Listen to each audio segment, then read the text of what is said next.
When you look at how it's hardwired, like the operating system, like in your laptop, how our metabolism is intended to operate, it doesn't change until you're 60. And then from 60 to 90, it declines only by 17%. It means, first of all, 60 can be the new 20 if you follow your hardwired metabolism. And even when you're 90 years old, you're only about 17% down from when you were in your peak. All right. Okay. So this is the four patterns: 0 to 1, 1 to 20, 20 to 60, 60 to 90, four phases of human metabolism. Amazing. Like we've discovered something brand new about our hardwiring. Okay.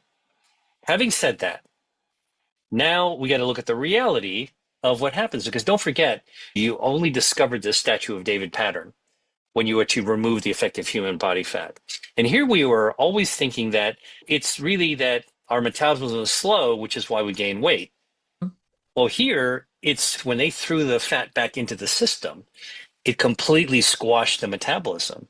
So it's the other way around. It's not that slow metabolism causes you to gain body fat. It's that extra body fat slows the metabolism. All right. Well, it's a real pleasure to have on again Dr. William Lee. Welcome. Thank you for having me again. This is so fun. I love interviewing you, and you're just so there. Your books are amazing. And I have to say, I read the first one. Our first episode was all about eat to beat disease. We had this great conversation when you broke down the foods that help lower our risk of these big chronic diseases that so many women worry about in midlife. And today, I'm excited to dive into your second book, Eat to Beat Your Diet, because you just you're such a foodie. I just mentioned this here before, and it's so much fun when you kind of like food yourself and you hear somebody else talking about it. And this book, I have to mention, is just so practical. Your first one was also practical, but I love how you jump into the science, you explain like what the problem is and then how to solve it. And in this one in particular was quite interesting because you also, with both of them, then you jump into the food. Like, what are the foods that we can eat? It's not a diet like you can't eat this and don't eat that. You are giving us tons of stuff to eat. And it's really, really great. So I love how you, for me, it seems to, correct me if I'm wrong. It's like two parts. Like, let's get into the nitty gritty science and then let's get into the fun of food. Yeah, when I was invited to write Eat to Beat Your Diet by my publisher, it was intended to be a sequel to my first book, Eat to Beat Disease. And I want to explain to anybody listening or watching that Eat to Beat Disease was not a book about disease. It was a book about health to beat disease. Eat to Beat Your Diet is not a diet book. It's an anti-diet book about how you don't need to get on a deprivational extreme diet in order to have a healthier metabolism. And so that's really the beating heart that of what I was trying to accomplish, which is what are the myths that we think we are convinced about metabolism that everyone talks about, that you don't have to be a endocrinologist or a metabolism specialist to know anything about. We make lots of assumptions, and are they true or not? And is there anything that's breaking news or new science that would give us a sharper understanding of our metabolism? And I use metabolism as really the anchoring of understanding things that do matter in practice, are how tired we feel, how we look in front of the mirror, what numbers come up on the scale. I think rather than just go for that, the whatever name you want to give your favorite diet that is an extreme you can do for a few weeks and then you quit after January. Like I've had enough of that now. I wanted to understand, and this is how I work as a medical researcher, fundamentally, what are we understanding about the human body? And then how does what we put into our body affect those natural processes? And I love the culture and the humanity behind different foods from different regions. And I actually like to cook. I'm not a chef, I'm a cook, but I really enjoy it. So with all that, I kind of just put together the things that I really wanted. I will tell you that, for example, there's a chapter, of course, you're going to get the fruits and vegetables and the plant-based stuff, but I wanted to throw foods that people don't normally think are any good. When I first wrote the book, I told my publisher, I'm going to talk about some seafood because omega-3s actually are really good for your metabolism and they help to burn down harmful visceral fat. And I got a caution back from my editor who said, got to be careful about seafood because not a lot of readers like seafood. Most people don't like seafood. And I realized that was a call to arms for me, which is, you know what? Anybody who says they don't like seafood just hasn't had the right seafood yet.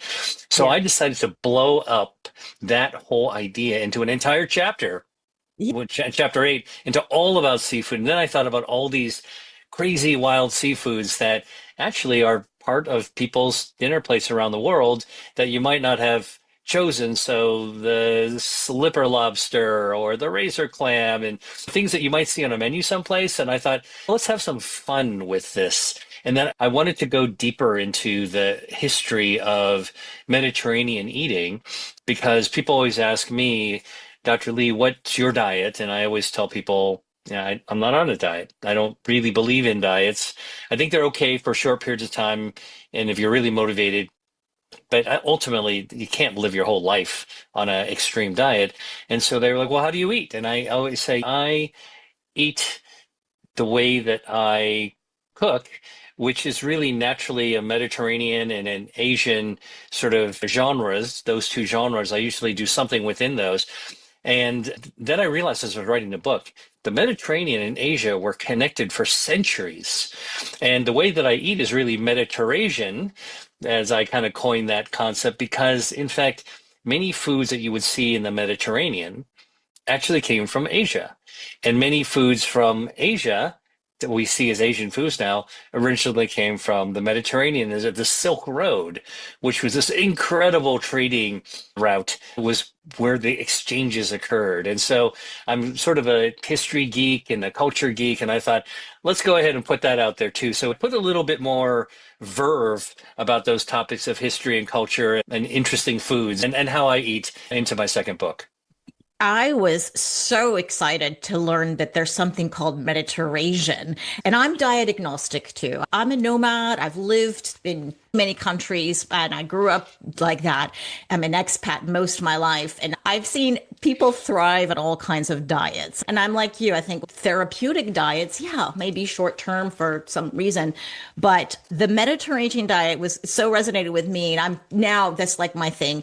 And I didn't realize I've been eating like that most of Yeah. my life because I have Yeah. lived in Asia and I have lived in now in the Mediterranean and I've been all over. And seafood, yes, is a big deal. I lived in Hong Kong. I'm in Portugal now. I lived in Spain. And so when you go into the market, not just a simple market, the seafood selection is mind blowing. And you just see creepy crawly things. And same thing with the wet market in Hong Kong. It's like, wow, what do I do with this? Like, it's amazing. I just remember, and this is just a little side nugget for anybody watching or listening, is the places you can go in Hong Kong, when you just call them wet markets, literally they are aquariums with live fish swimming around, and you get to pick your dinner right out of the tank, and the seller, it's not fish on ice, it's actually fish in a tank.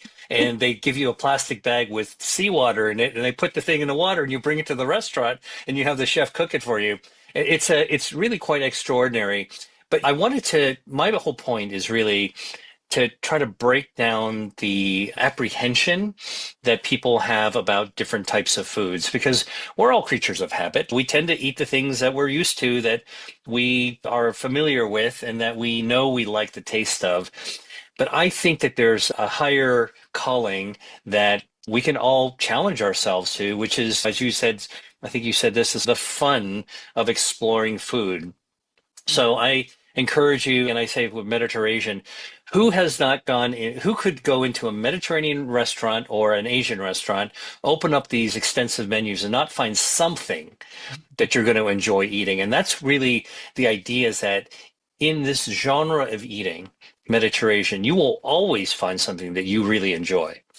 You will. And there are benefits that you've boiled down that are so good for us that we probably don't even realize. So I think I'm so excited to talk about food, but let's like back up a little bit because the purpose of the book was talking about metabolism and fat. And you really explained how fat is an organ and what it's designed to do, why we need it, and how it shifts from helpful to harmful, especially For women going through menopause, this is something that we worry about a lot. So maybe you can talk a little bit about fat, the good, the bad, the ugly, and then what role that plays in metabolism. Yeah.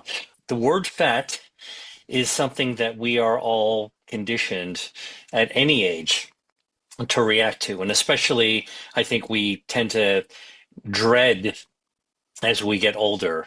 And it leads to judgment, it leads to fear, loathing, even all kinds of overlays to this simple three-letter word.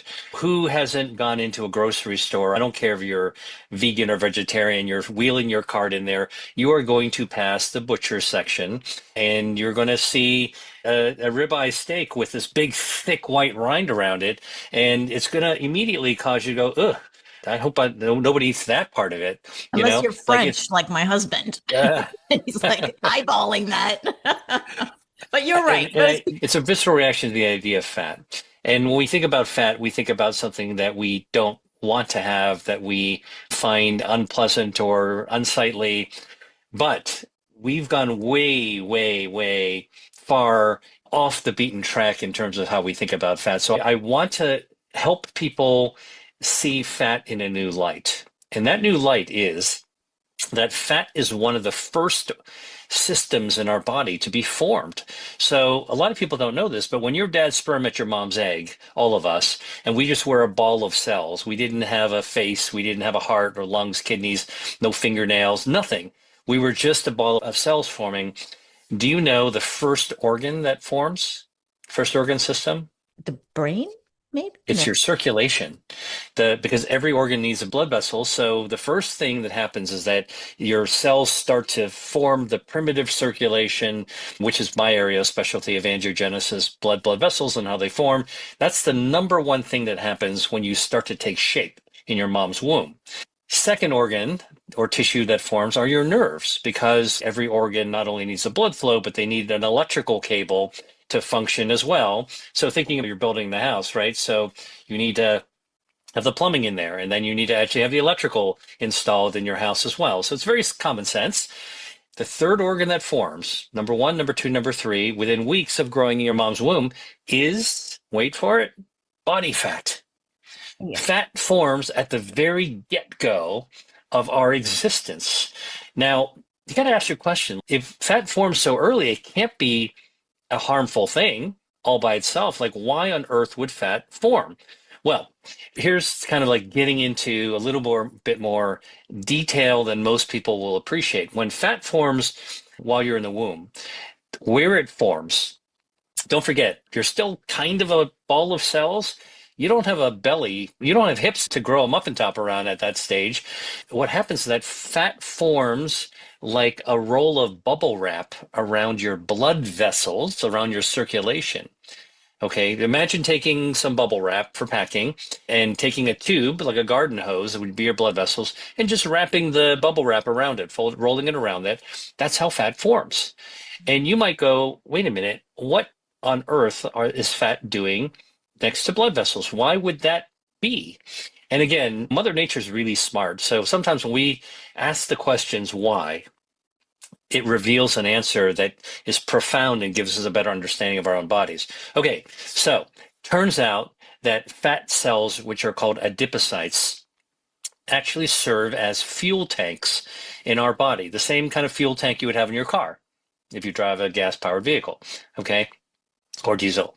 And the reason that you want to actually have these fuel tanks next to your blood vessels is that's where the fuel gets loaded into the tank. So when we eat food, our food is our fuel. Now, if you're at the gas station or the petrol station, depending on where you live, you might say, I've got gallons or liters of fuel I'm putting into my gas tank. Well, in the body, when we eat food, which is our fuel, we don't call it liters or gallons, we call them calories. So again, just to demystify things, food is our fuel.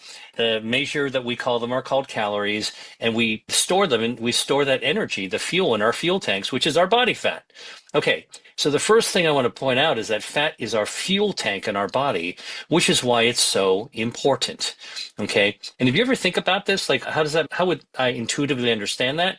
Well, if you eat way too much, you're going to be storing way too much fuel. Your fuel tanks are going to stretch, and that's how you get bigger. Okay. And unlike the fuel tank in your car, which is a metal container, it's only so big. Fat cells are stretchy, so you can, in fact, a single fat cell can expand to 300 times its size. Wow. 200%. So three times its size. All right. So it can really stretch out. Now that's one fat cell. Add a second fat cell, add a next fat cell. Keep on eating. Don't stop. Okay. And you can see how you can suddenly begin to look rounder than original. You're just loading your fuel tanks up. Okay. Now, the interesting thing about the fuel tank is that's actually where we draw down our fuel. All right. In other words, when we burn our fuel, we need fuel to run, just like your car needs fuel to be able to drive on the highway or to get from point A to point B. You got to burn that fuel. When you're burning that fuel, you're burning down the fuel in the tank, and the tank will get lower in fuel and fat cells will shrink. And so that's why exercise or walking or doing any kind of physical activity will naturally burn, quote, calories. That's the liters or gallons of fuel in a car. It turns out to be calories. So you're burning calories. It's like burning fuel in your gas tank. All right. And just like a gas tank, and I want to make this really easy for people to understand. This is only one of the functions of body fat. We're going to talk about other ones in a second. But it's really simply put, where we put the fuel that we eat, the food that we eat is our fuel, gets stored in our fuel tank, and we burn our fuel tank down just like we burn down the gasoline in our car or when we're driving it. And just like in the car, we are usually so busy going to where we're going, getting in your car, turning it on and just driving to whatever your task is, or errand, or go take it a road trip, or visiting a friend, whatever it is. You don't even think about the fuel. You just go until the fuel tank runs low. Then all of a sudden, when you start seeing that fuel gauge run low, heading towards empty, all of a sudden, like, you can't stop thinking about the fuel tank. I got to get some gas. I got to get some fuel, right? So now you're looking everywhere. Where can I pull over to get some fuel? That's exactly how our appetite and our brain works in terms of our energy. So when we are running low on our fuel, automatically our brain says, we got to look for fuel. And that's when we start feeling hungry. We start rummaging around the pantry. We go to the restaurant. We start looking for junk food. Okay, and that comes to be part of the story as well. So, number one, our fat is a fuel tank, and having some fuel tanks is really important for our very existence. I don't care if you're doing the laundry, doing the dishes, putting on your clothes, taking a shower, moving around. You need to have fuel. So that's why fat is actually a very important organ. But fat does a few more things. The other thing it does is it cushions you. Now, fat is a cushion, and maybe you joked about that when you were a kid, but imagine if we had no body fat around our organs, especially inside around our belly and our organs. If we tripped on the carpet and fell down, our organs would rupture. Thank goodness we got some bounce. So we're protected. Our fat is a cushion to protect us from injury. It's really important. And think about it, like before we had all the civilization surrounding us, I mean, we're just climbing on rocks, and trauma is really common when you're roughing it in the wild.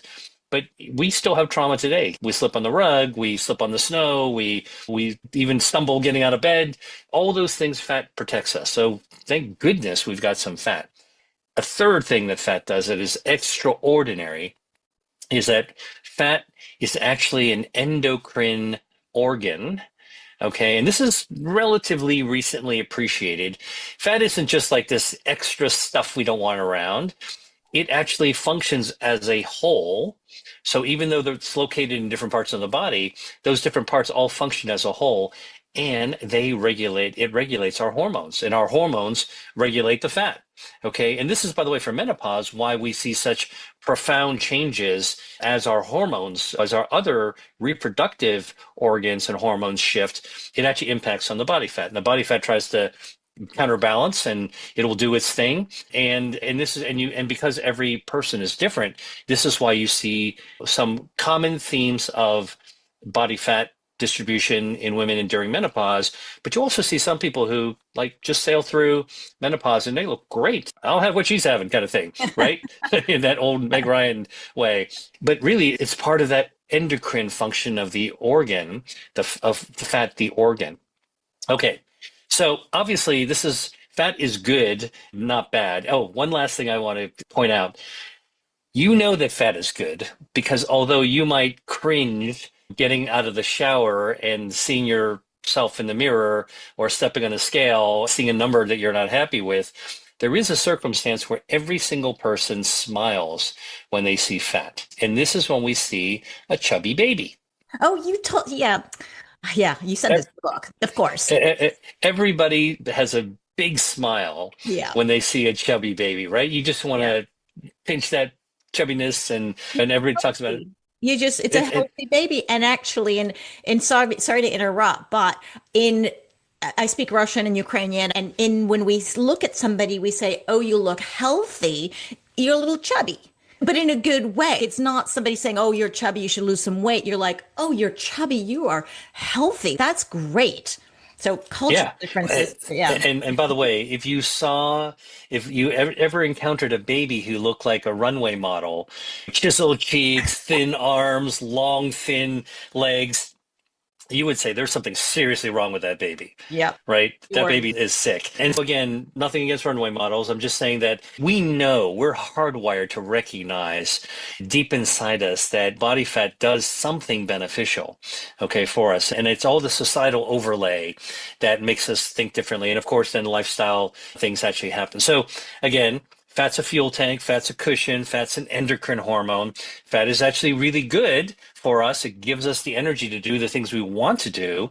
Oh, and one thing, by the way, another interesting thing with this huge expanding interest in longevity now, okay, which I call healthy aging. I think longevity is how many candles can I put in my birthday cake? Healthy aging is how good do I feel about myself at any age, which I think is like the most important thing, is that it turns out that people who have more body fat wind up living longer than people who are ultra thin. Yep. And this has actually been borne out by lots of research studies looking at populations. People who are ultra thin don't make it as long in general as people who have a certain amount of body fat. And I'm not talking about morbid obesity. I'm talking about some quote normal level of body fat. Or Okay. healthy levels of body fat. Healthy levels. Okay. And again, that's going to be different for different people, right? Because I'm glad you use that word healthy because the word normal has been used like, oh, what's your normal body weight? What's your normal BMI? The scale is a very misleading thing because if you're big and tall and you got big bones, you're going to weigh more, but doesn't mean that you've got too much body fat. Mm-hmm. In fact, Yeah, you if you just got more might be, muscle, you're going to weigh more. and because you have, and your body shape doesn't predict your health either. And I always tell people this, I think I wrote about it in my book. If you look at the healthiest frigging people on the planet every 4 years, it is the athletes at the Olympics. All right. Right. So Mhm. Summer Olympics, Winter Olympics, and you take a look in the Summer Olympics, you take a look at the thin sprinters, the track people, they're really thin. And of course, you've got the gold and the silver and the bronze they're really thin and lean. But then you look at the shot putters and the weightlifters, they're also at the top of their game and they've got more mass, right? And so I think that this idea of just looking at mass and looking at weight and looking at shape is misleading. And how we feel inside and how our body fat communicates with our metabolism is really the name of the game for most people. I'm assuming most people listening are not Olympians where you get intense training.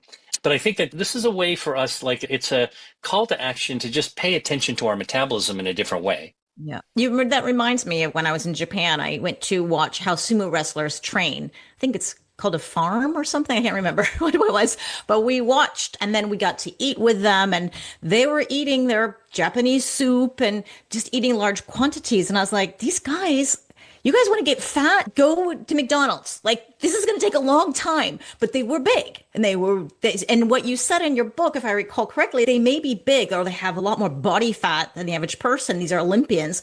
However, they are healthy.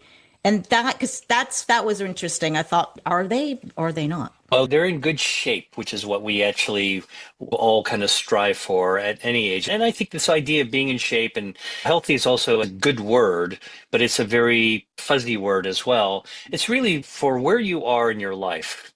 When you're a kid, you're full of energy, you're bouncing off the walls, running around everywhere. That's fine. When you're in your 20s and 30s, your body shape and in society, it's different. And if we get older, like our lives change naturally. There's a cycle in our lives. We become a little bit less active. You see this with our pets too, right? You get a little puppy or a little kitten, they're going crazy all over the place. And as they get older, they get more serene and more stable, and they're parked for longer periods of time. And I think that we need to take it easy on ourselves, a little bit of self-compassion when it comes to our metabolism, because I think it's a mistake to idolize a concept of metabolism that really and body shape and energy that belongs to a different epoch of our lives. That said, that we do now know that human metabolism only goes through four stages naturally. Yes, that was a really interesting part of your book, and that surprised me. So, yeah, because we all think, well, as we go through menopause, our metabolism slows down, or as we age, metabolism slows down. But you have certain criteria that actually the research shows, studying these people, that their metabolism, yeah, has these different stages. So, can you share a little bit what you found? Yeah. All right. This is like jaw-dropping stuff. The most recent type of breakthrough research on human metabolism teaches us that many of the myths that we walk around with, or many of the ideas of metabolism, are actually just myths and not quite accurate. So let's talk about what we normally think about. We would normally say that when you're a kid, when you're a teenager, your metabolism is like skyrocketing because if you have a teenager, they're eating two or three dinners, they're bouncing off the wall, they're full of energy. Turns out that's not true. And then when you actually are in your middle age, you automatically think, well, when I hit 40 or 50, my metabolism is going to slow way down and all by itself. And it's going to be a problem. I'm going to gain weight. My body shape is going to change. I'm going to get new clothes and I'm not going to like myself the same way. I'm not going to be the same old me anymore. And then the other sort of idea is that metabolism is just a kind of the roll of the dice that, well, my sister got so lucky. She's skinny as a stick and she can eat anything. She got the lucky genes. I got the short end of the stick. I've had to fight with food my whole life. I've always struggled with weight and struggled with food. I was unlucky, right? These are the common things that we hear about. Okay. Research has been done led by a amazing guy named Herman Ponzer at Duke University who collaborated with 90 people around the world, 90 collaborators. It's a huge research project looking at the subjects, human subjects from 20 countries. So this is all across the world, different cultures, different foods, different lifestyles, different genetics, okay? And they studied 6,000 people across 20 countries. And what was remarkable is they studied human metabolism from across the entire lifespan. Yeah. Wow. How do you do that? Well, they looked at people who are 2 days old, okay, like fresh out of the oven, to 92 years old. Wow, that's like way into advanced adulthood, right? If you could be 92, like that'd be nice. You can get there. I And like they looked at advanced metabolism. adulthood. Like that sounds cool. That's a new word I'm going Well, to. and they looked at metabolism at every stage along the way. And they think about it. 20 countries, 6,000 people. How do they measure metabolism in that way? Very simple, with a drink of water. Okay, so water is H2O, two hydrogens, one oxygen. You don't have to be a chemist to know H2O, right? And what they were able to do, researchers were able to do, they were able to tweak the molecules, tweak the hydrogen and tweak the oxygen. It's just water. And babies drink and advanced adults actually drink as well. They just drink. And what happens is that your metabolism will tackle metabolizing the hydrogen and the oxygen. And you can measure the metabolism in the breath. You can measure it in the blood. You can measure it in the urine of these people. Easy to collect, easy to measure, okay, across the whole human lifespan. And so when they got the result to say, were there any differences in people? Were there any characteristics that were unique across the lifespan? The initial answer when they looked at 6,000 people, the results of what metabolism was like at any age was all over the map. The results were mixed everywhere. It was like just like a dartboard. You threw metabolism, and initially the researchers said, "You see, this is what we just proved what we always knew. Everybody's got a different metabolism. Who knows how this works?" However, we now live in an age where we can do supercomputing with artificial intelligence and machine learning. And because the researchers knew the age, the height and weight of each of the individuals and the gender of every individual that they were studying, they were able to correct for and identify how much body fat they were supposed to have at their age for normal, healthy levels of body fat. And they were able to subtract out from all 6,000 people the extra. Can I add to this? If I can recall correctly, in the book, in this study, there were healthy subjects in general, no Yeah, obese, major diseases, or anything like that, correct? they were generally healthy. Yeah. Which is, I think, Okay. an important point. No? But yeah, they were generally healthy. They didn't have any overt chronic disease. Yeah. And what they did is calculated how much extra body fat was in these subjects, and they subtracted them from 6,000 people. And the moment they did, they removed the effect of excess body fat from this study of human metabolism across lifespan. It was like pulling the cloak off the statue of David in Italy.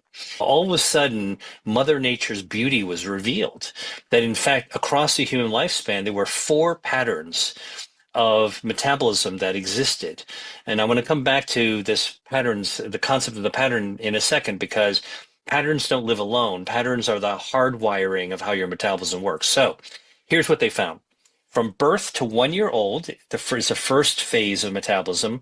Human metabolism skyrockets in the first year of life, like 50% higher than when you're an adult. Wow. Okay, huge. It's like a rocket ship taking off.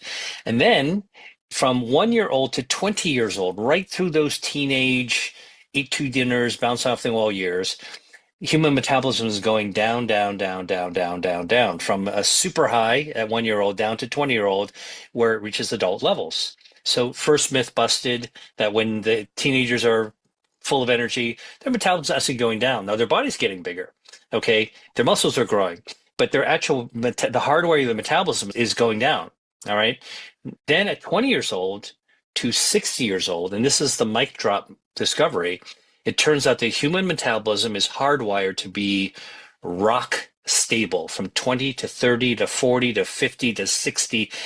When you look at how it's hardwired, like the operating system, like in your laptop, how our metabolism is intended to operate, it doesn't change until you're 60. And then from 60 to 90, it declines only by 17%. So let me tell you what that means. That means, first of all, 60 can be the new 20 if you follow your hardwired metabolism. And even when you're 90 years old, you're only about 17% down from when you were in your peak. All right. Okay. So this is the four patterns: 0 to 1, 1 to 20, 20 to 60, 60 to 90, four phases of human metabolism. Amazing. Like, we've discovered something brand new about our hardwiring. Okay. Having said that, now we got to look at the reality of what happens, because don't forget, I told you, you only discovered this Statue of David pattern when you actually remove the effective human body fat. And here we were always thinking that it's really that our metabolism is slow, which is why we gain weight. Well, here it's when they threw the fat back into the system, it completely squashed the metabolism. So it's the other way around. It's not that slow metabolism causes you to gain body fat. It's that extra body fat slows the metabolism.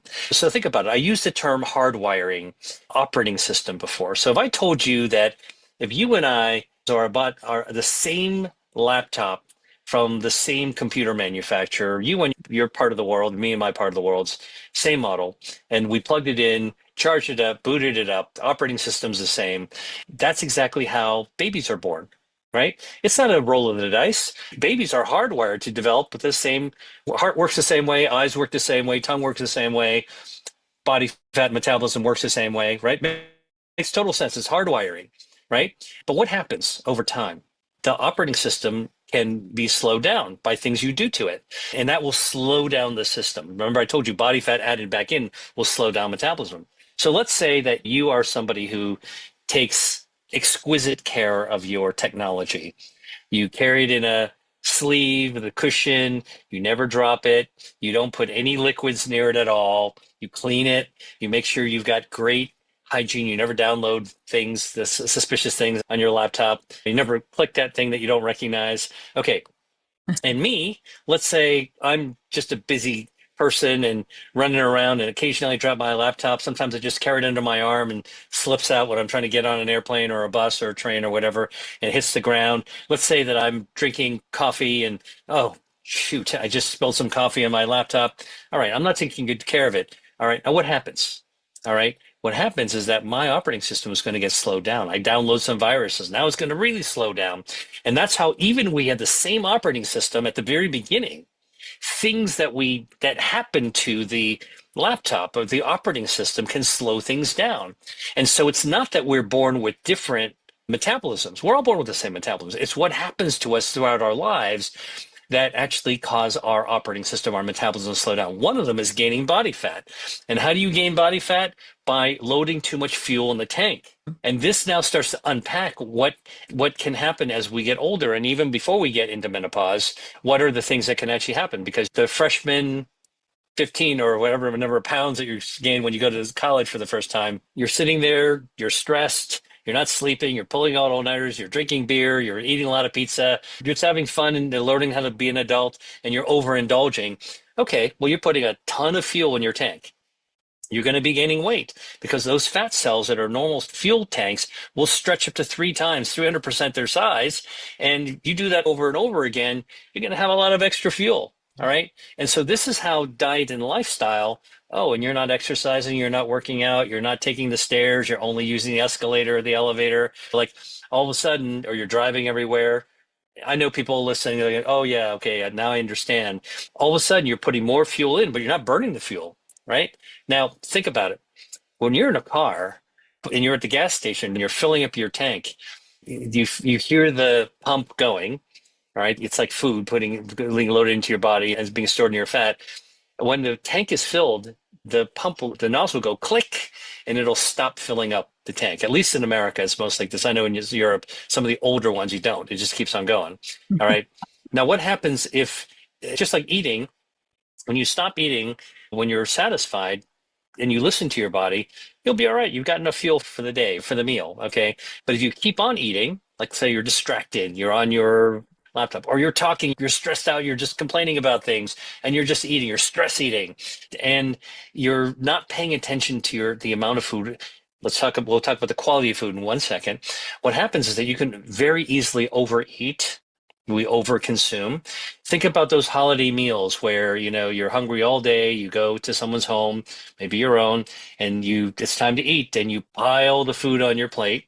Think about American Thanksgiving, right? You just like pile a gigantic pile of food on and you eat it, and it's so festive and it's so fun. You're having such a great time and the food tastes so great because it reminds you of your childhood. And then you go back automatically for seconds. All right. And you pile it on again and you take one forkful and you realize somewhere in your head, oh man, I just crossed the line there. I wish I didn't take that seconds. Then I got to clean the plate. All right, because I took the food, right? Well, I'm just telling you how easy it is to overeat, all right, and how much pattern we are. Now, it's like our body doesn't have the clicker to stop the gas from flowing. So imagine if you're filling up your gas tank and there's no clicker, you can just keep pumping the fuel in there. What's going to happen when the tank is full? The gas is going to run out of the tank. It's going to flow down the side of the car, around the tires, and pool around your feet.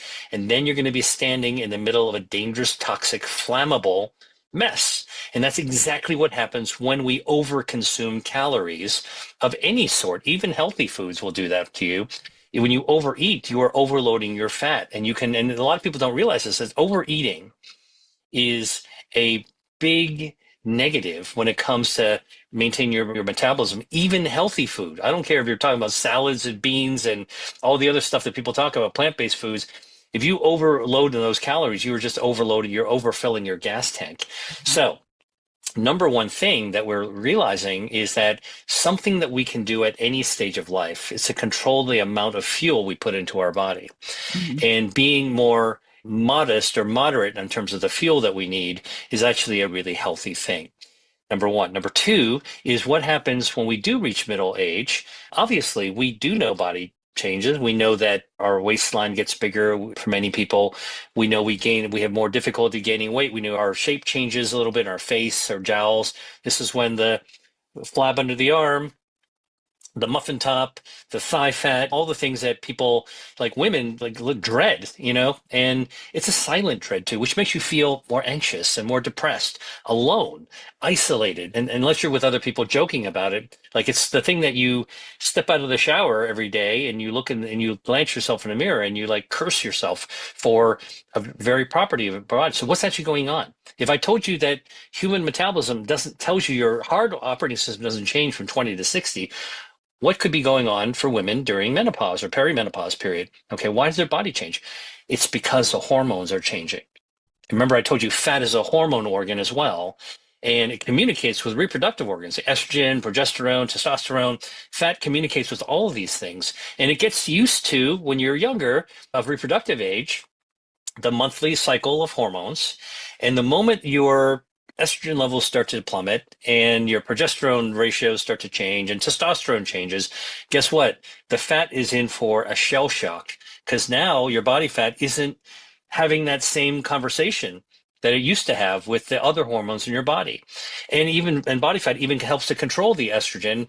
And now it's the rug's pulled out from underneath it. And so fat's going to change. The behavior of fat's going to change. So it is absolutely true that women during menopause struggle with changes in the behavior of their body fat because of this endocrine hormonal function of their fat. And we don't think about it, I'm a bad person because I ate too much, or I'm a bad person because, or I'm an unfortunate person, I'm a tragic figure because I got the wrong genetics.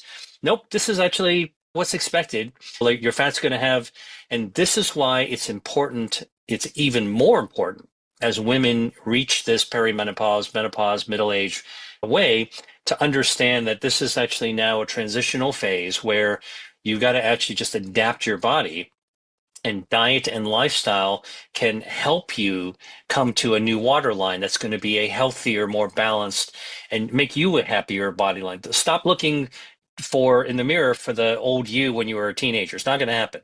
Okay. Look for the healthy you that you're comfortable with as you get older. Remember, I told you, people who will live longer have more healthy body fat. All right. So think about that as you're contemplating the natural changes in your figure. But having said that, if you don't exercise, okay, don't move, if you don't act, and if you overeat, all right, and we're going to talk about the quality of food in 1 second, but you overeat, put too much more fuel in, I'm sorry, you're just going to be gaining weight for sure. Okay. And by the way, other thing I want to just point out is another thing that happens in middle age, men and women, but women, I think, experience it differently. Okay, is we've got different stressors in life as we get older, right? When you're younger, you got college, or maybe you got your first job, and you're working hard, but you got time to go to the gym, you got to look good, you got to do this, you got to do that.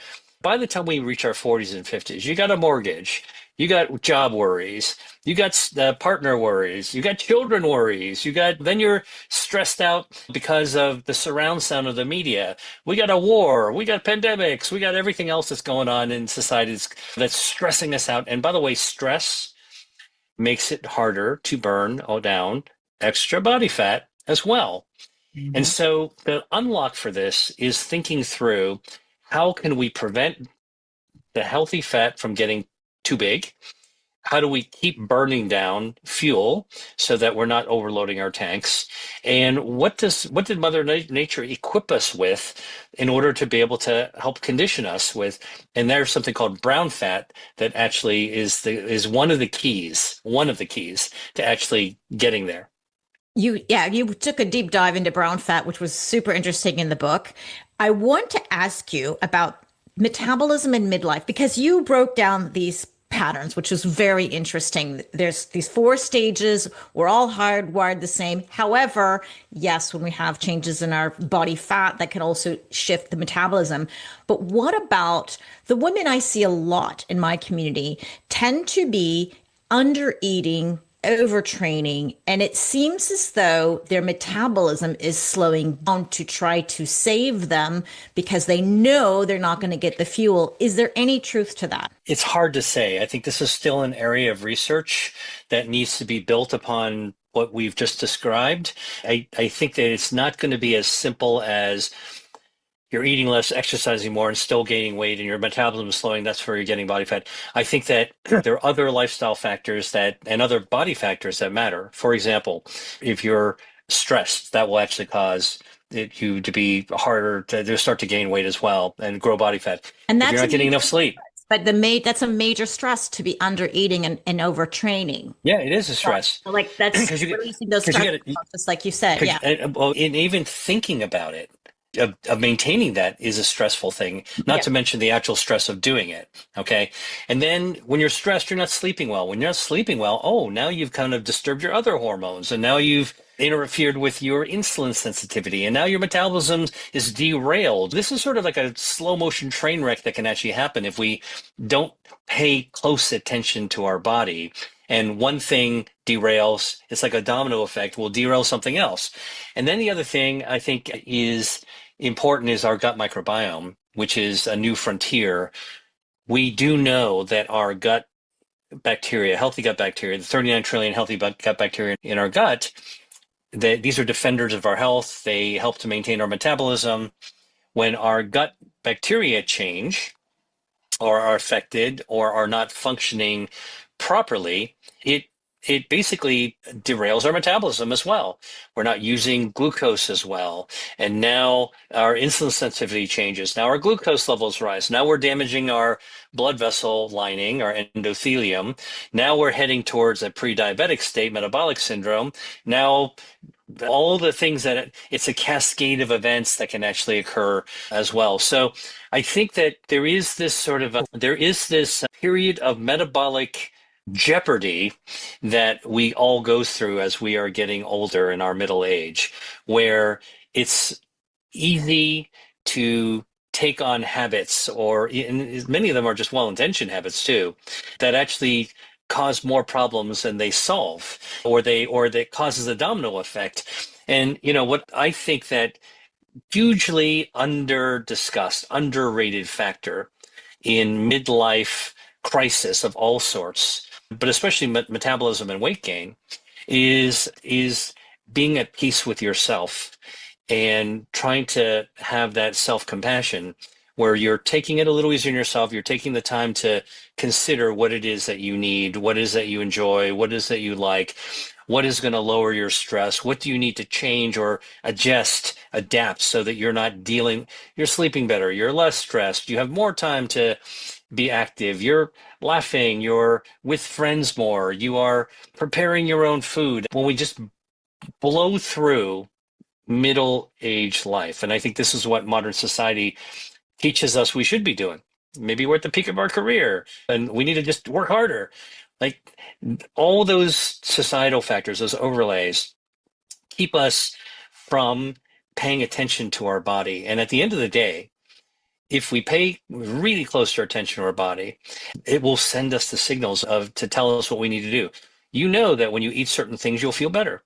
You know when you eat certain things, not gonna feel so good. You know when you see something you like to eat, not just what's presented in front of you, but you can actually search for. And we talked about how my books actually have this sort of foodie component to it.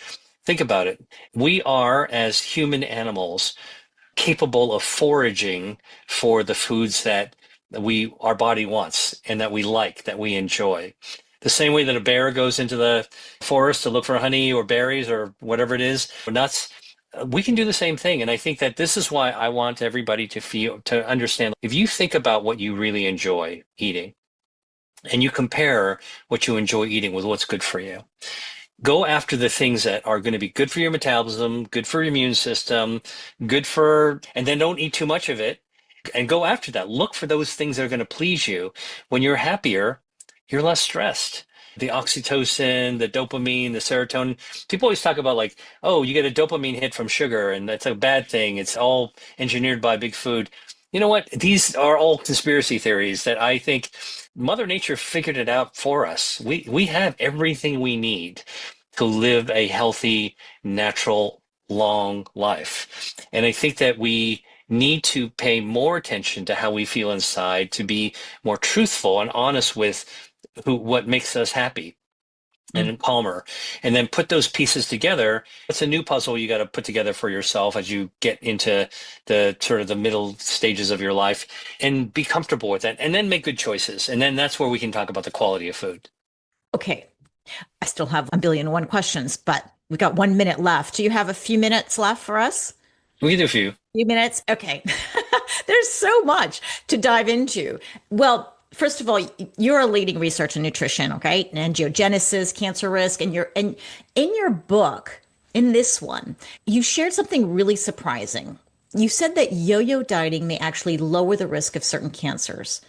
Can you explain what the science really is showing here? Okay. What I was communicating is that the that people who repeatedly try to lower their overall amount of harmful body fat, which is visceral fat. That's the kind of fat that is wrapped like a baseball glove around your organs inside your belly. That's the harmful inflammatory fat. Little bit's good for padding and everything else that fat's good for. A lot of it winds up actually choking your organs. And like a gas tank that's overflowed, like they will actually seep fat into your bloodstream. It's really inflammatory, really harmful. And it turns out that when you do repeated efforts to lose weight, you will keep that amount of visceral fat lower over net over time. That's actually better than just doing it once and then giving up and letting it build back up. And so the point is that people who make a concerted, even repeated effort to lower their amount of visceral fat, that's the gut fat packed inside the tube of your body. Even if you're skinny, you can still have too much visceral fat. That pays off in the end because you have less inflammation, you have less disruption of your hormones at any stage in life. And in fact, it's been shown to be associated with less cancer risk as well. There's like at least 14 cancers that are tagged to having too much body fat. There's a study that was done with 3,000 people. This is out of Cornell University in New York, where they were looking at healthy women that had normal to thin body types. Okay, healthy to thin, all right, whatever you want to call that. We struggle with the terminology, I think, in modern day, but these are people who are not overweight or obese. And they actually measure them at the beginning, and they scan them to measure how much visceral fat they had and other parameters as well. Followed them for 13 years. It's a long time. And then at the end, they measured who wound up developing breast cancer. And they found out that the women who actually had more visceral fat, who grew more visceral fat, had a threefold increase in risk of developing breast cancer. And it's not just for breast cancer. Now this kind of visceral fat is tagged to endometrial cancer and lung cancer and colon cancer, breast cancer. A whole slew of different types of cancers are out there. And it just all boils down to the fact that body fat is a really important, good, healthy thing until we have too much of it, at which point it becomes dangerous for us. So, like anything in life, balance is the key thing. Too little of it, you're in want of a little bit more. Too much of it, okay, now you've gone over the edge with it. So I think this is this struggle. Like, we don't want to lose all body fat. By the way, what happens when women who are like ultra marathoners or do the Ironman lose all their body fat? They're like, I'm just 1% or less body fat. Guess what? Their period stops, their hormones get off whack, their immune system crashes, they get sick a lot. This is just an example of how too little fat isn't good either, Mhm. right? So too much, too little. What's the Goldilocks zone? I think that's where the research is going to be going on. Doubtlessly, it's going to be personalized. It's going to be something unique for you as an individual, just like everything else that we're finding out about good health. One really big takeaway that I had from the book was you don't need to lose a lot to start to really have some benefits. So the people who are thinking all or nothing, you don't need to think like that anymore. Honestly, you don't need to lose 100 pounds. Maybe you do, but get started with just the first few pounds and you're going to have a lot of benefits. Oh yeah, and it's really quite amazing. Like losing only a few pounds, actually for a long period of time, okay, actually decreases mortality overall, like overall mortality, like death from any disease. And so that's why I think that we need to reconceptualize, rethink how we look at our body shape, our body mass, our body weight, our body composition. And keep in mind the big picture is that we want to live as long and as healthy as possible. We like this whole idea of live fast, leave a pretty body in the coffin. Like that's no good. Like that, we all know that's not the right way to go. We want to actually find our happy medium, our own happy medium. And happiness has to do with choosing good quality food, living a lifestyle that's filled with social interaction and joy, lowering our amount of stress, and getting sleep. Sleep and eating are two things that nobody teaches us how to do. We come out of our moms and we take our first suckle from the breast of breast milk, then we fall asleep, right? These are two things that now we're realizing that with all the complexity of society, we need to go back and revisit the basics and eat higher quality food, less of it. And in my book, I get into all these other issues like fasting and even the ice baths and all kinds of things that can turn on your brown fat, which is a good kind of fat that will burn down harmful fat. But this is a exciting area of science that teaches us that we are far from being the helpless victims of what we once thought was just a genetic roll of the dice where we got cursed from the time we were born to struggle with a bad metabolism. We come out of the box the same. Yeah. We have ultimate control over how we actually work with our lives. And regardless of where you are now, if you're listening and you're in your middle age or you're in the middle of your menopause or after menopause, listen, your body will respond. Your hardwiring is there. It's inside you. You want to unlock that inner operating system for metabolism to be able to get to optimal health, which will help you control the right amount of body fat, which will help you live long and live healthy at the same time. This is not a war against fat. This is really about right sizing your overall metabolism. And that's what I write about in my book, Eat to Beat Your Diet. I'm so excited for people to read this book because it really is a fabulous book. I'll have a link to that in the show notes. And your 10 principles of eating, I would love to cover that, but we don't have time. But people got to listen to the book. And your own way of eating was also super interesting to see. What do you do during the day?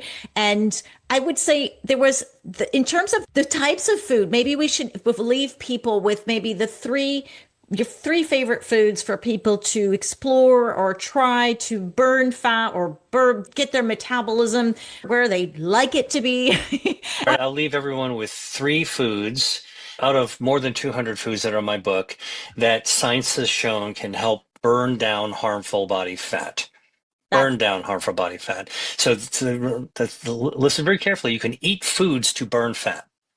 love Okay, that. that is actually, it sounds counterintuitive, but the science tells us it's true. So let's start with the category of beverages. I would say tea and coffee taken straight have polyphenols that actually turn on the burner in our bodies. This is the brown fat that will burn down calories and burn down harmful extravisceral fat. Been studied in clinical human studies. It works. So remember, when you get your morning cup of joe, if that's what you call it, or when I lived in Italy during my gap year before medical school, I would learn I'm going to swig down my espresso in the morning. It was doing something good for my body. And to this day, I still practice that habit. Don't put dairy. You could put plant-based milks. Don't add sugar and never add artificial sweeteners into your tea or coffee. And that's a good one. Number two, beans. Now, my friend Dan Buettner, who's famous for writing about the blue zones and discovering new blue zones, he's a big proponent of eating beans. He's like all the people who live to 100 in long-lived communities, they all love beans. It's a common denominator. It's true. Beans are a great source of protein, which we need as we get older, but also dietary fiber. And that dietary fiber feeds our gut microbiome. And the gut microbiome, the healthy gut bacteria, turn on our metabolism and help us burn down harmful body fat and makes our fuel system, our fuel injection system, and our hardwire operate more efficiently. It's kind of like supercharging the engine of your body, the metabolism. Beans are good. Now, obviously, how you cook the beans is important. So if you don't want to add lard in there, olive oil, extra virgin olive oil is another one that goes hand in hand with the beans. Not too much. Remember, this is not, there's a very American mindset that's also found in many people who are health extremists, which is if a little bit of this is good, then I must have a lot of it in order to be great. Not true. Our body uses a process called hormesis, where a little bit is good, a little bit more is better, a little bit, yet a little bit more is great. And then once you go beyond that, just like body fat, all of a sudden things become harmful to you and you wind up undoing all the good that it was. So more isn't always more. Okay. In fact, the Japanese saying of hara hachibu or hara hachibanmi, stop when you're eating, stop when you're 80% full, is exactly the right way to go. Eat and slowly, and then you'll realize I'm satisfied. I always think about this, by the way. So when I'm in an Italian restaurant and they're serving something absolutely delicious to me, and I'm looking at it and they've got a big plate of it, or family style, there's a lot of it. You could choose as much as you want. If you eat slowly, you're going to get to savor and enjoy the food. And if you pay attention to your body, which is one of the themes I'm trying to bring out, listen to your body. And you go, you know what? I'm quite satisfied, but I don't feel full. If you stop when you're satisfied and not full, that's actually good. This is something we do have to train ourselves into because our grandmas always say, "Oh, are you full yet? Are you stuffed yet? You had to eat some more, eat some Yeah. more. I want to see you eat a lot." Never take seconds. Always do first. And when you do first, never fill the whole plate. Don't put any more than two-thirds of the plate, and don't cheat by piling it high. Yeah. Okay. So those are some tricks. So beans with olive oil. And then I would say the other thing that I like to talk about are tomatoes. Yeah. The simple garden tomato has been studied by researchers in Portugal using young women in graduate school who are not overweight. They're sort of normal body types, let's call it, healthy body types. And they found that just by giving them one tomato to eat an hour before lunch, they could lose over the course of a month, they could lose an inch off their waistline. That's come from the visceral fat. And they're also losing visceral fat all by itself. And so they get better body composition. And what is in a tomato? And this is what research is uncovering. It turns out lycopene in a tomato can turn on, trigger, hit the switch for brown fat. Brown fat is not wiggly jiggly fat. It's not under your arms. It's not the muffin top. It's not your thigh. It's actually plastered like wafer thin around your neck and underneath your breastbone, a little bit between your shoulder blades, tiny bit in your belly. And when you eat a tomato or drink coffee or tea or eat beans or have extra virgin olive oil, not too much, you'll turn on the brown fat. The brown fat is like a space heater in your house, or the analogy I've given is it's like the gas range, the flame of the gas range on your stove. So when you eat a tomato, it's like going to the kitchen with a gas range and turning on the knob, click, click, click, whoosh. You get the flame going on. Okay. And so that's your brown fat turning on, generating heat. Thermogenesis is what it's called. And where does it going to get that fuel? Well, if it's in your kitchen or your gas range, it's going to be drawing off the gas lines from the gas tank or from the street gas into your house and burning the fuel that way. In your body, when brown fat turns on thermogenesis, generating heat, which eating a tomato or tea or coffee or beans and olive oil will trigger, and there's more than 200 foods that will do this. Guess where it draws the energy, the fuel from to burn the brown fat, turn on the brown fat? It draws it from the harmful visceral extra fat that you want to burn down. So brown fat is good fat, burns down white fat, which is visceral fat, which is bad fat, and it draws it right down like going click, click, click, whoosh. You turn it on, you're drawing down fuel. That's one of the ways that you can eat to burn down harmful visceral fat.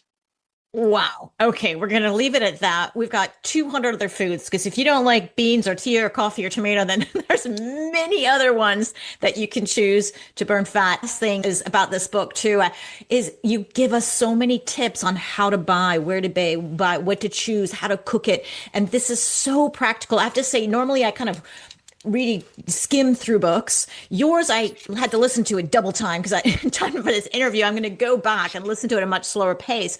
And I am taking notes because it is so practical and it really helps you. If anybody's struggling with, I'm not sure if I could eat that or how to choose, I don't even know what to do. Well, Dr. Lee is there for you showing you how to choose it and how to cook it and just experiment. Because if you ever read Green Eggs and Ham, you know that maybe you like it. So I will have links in the show notes to your website, to your book. You've got your YouTube's amazing. I learned so much from you. I'm just such a fan. I love what you're doing and hope we can have a meal one time together because we would just eat down the house and enjoy every bit of it. But if there's anything else that you'd like to share or cover or something that's coming up that our audience needs to know about. I'm a researcher, so my work continues in exploring new areas. I try to talk about some of it on my YouTube channel, and I talk about it on my Instagram if you want to see where I am and how I'm shopping and the choices that I make. Follow me on Instagram, subscribe to my YouTube channel. These are all great ways to keep up with, like, kind of ride shotgun with me to see what I'm up to. It's so fun. I love it. Well, thank you very much. Thanks everyone who's made it to the end of the episode. And I hope you read the books and get back to me. And thank you, Dr. Lee, for your time and all the research that you're doing.